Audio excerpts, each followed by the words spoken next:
Today I decided to make strawberry jam, but not any kind of strawberry jam. Strawberry jam made out of frozen berries. So I'm almost out of my usual freezer jam that I make every summer. I don't think I made as much as I usually do. I had a lot of other things going on. So I'm getting low, but I do have frozen strawberries. So I was wondering, can I make jam if the fruit is frozen? So I took out all my canning books, took out my computer, and I searched. And I searched, and I searched some more, and I actually came across in one of my canning books a recipe specially made with frozen fruit. So there you go. So I'm going to give that a try today. So first we got to go down to the basement, try not to kill myself, and get those frozen strawberries from my freezer. So let's go. If you're new to canning, jam is one of the best things to start with. It's so simple. You just need a few ingredients, a few jars, and you're good to go. You don't even need any special equipment. You can just boil it in a pot on top of your stovetop. No fancy equipment needed. I'm using strawberries that I had from last summer frozen in my freezer. If you don't have any strawberries frozen, you can go to the store, you can buy some frozen fruit. That'll work just as well. It's the same thing. So don't worry if you don't have any.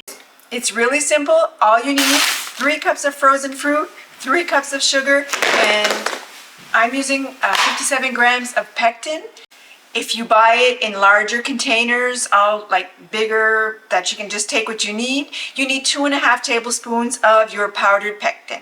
The first thing that I need to do is I need to crush my strawberries. Actually, the first thing I need to do is to thaw my strawberries, or let them thaw because they're still frozen. So we're going to let these thaw. Once they're thawed, I'm going to crush them. I may cut them up a little bit because the strawberries are actually quite large. So I will cut them up a little bit, and then we need to crush them. So let's get going.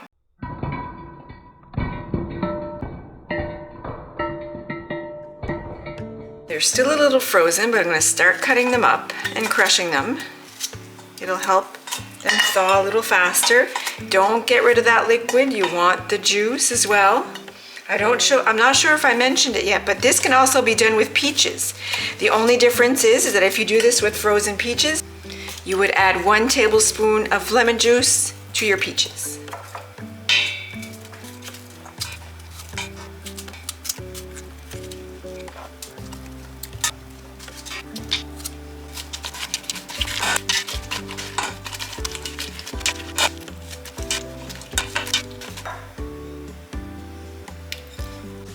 So now we bring this over to the stovetop. The first thing we need to do before putting any heat on this is that we need to stir in the powdered pectin. So once we stir in the powdered pectin, then we're going to turn the heat up on this. We're going to bring it to a boil. And once it's boiling really hard, then we dump in all our sugar all at once, stir it up, bring it back to a boil, and then boil it hard for 1 minute. And that's it. That's all there is to making your own jam.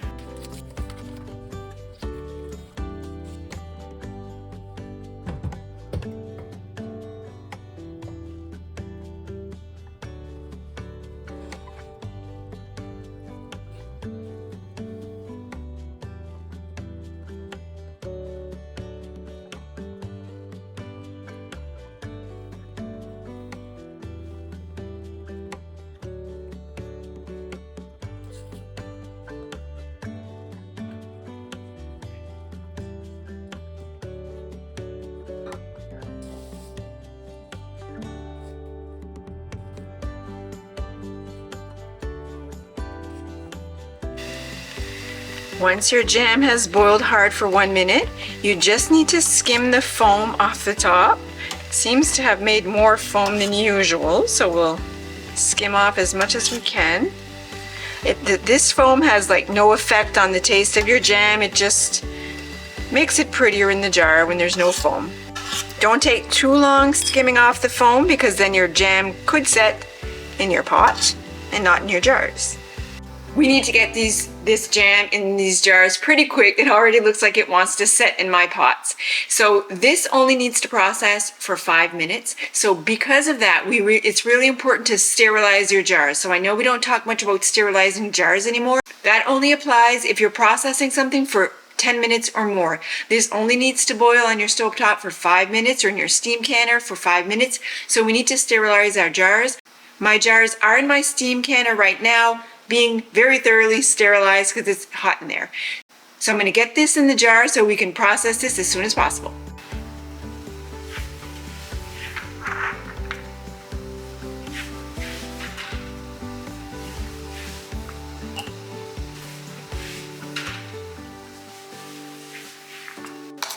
So we're going to put this jam in the jars, and all we need to leave is 1/4 inch headspace.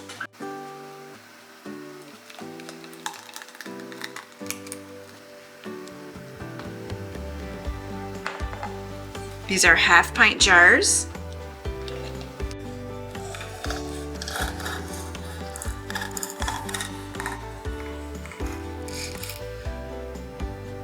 Ended up with 3 jars.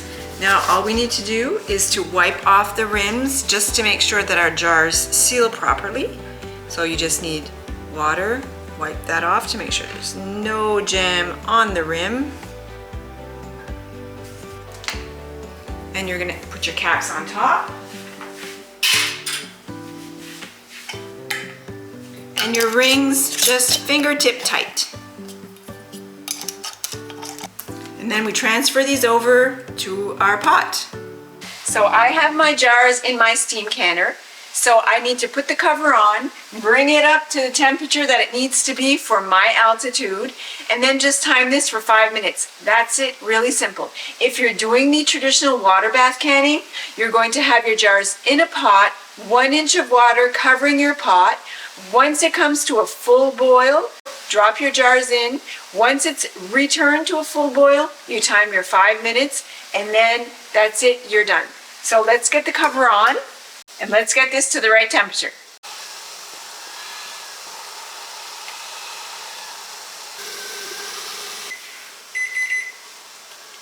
Five minutes are up. We're going to turn off the heat, and we're going to let it sit in the pot for another 5 minutes, and after that we'll take them out.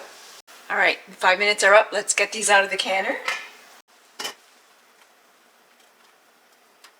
Now remember, especially if you're new to canning, these jars need to be left alone for at least 24 hours to allow them to properly seal.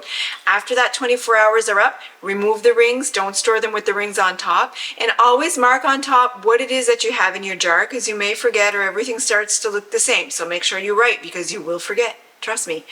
And that's it. As easy as that, we've made strawberry jam from frozen berries. I have no doubt that this has set properly. I have some here in my bowl that was left over that actually did set. It's already set. So I already know that my jam in my bottles is going to be really good. That it's going to be nice and jammy. Anyway, I hope you've enjoyed this video. I hope you enjoy my content. If you do, give it a big thumbs up. Don't be shy, subscribe, and be sure to check back again soon to see what other content I will have coming out.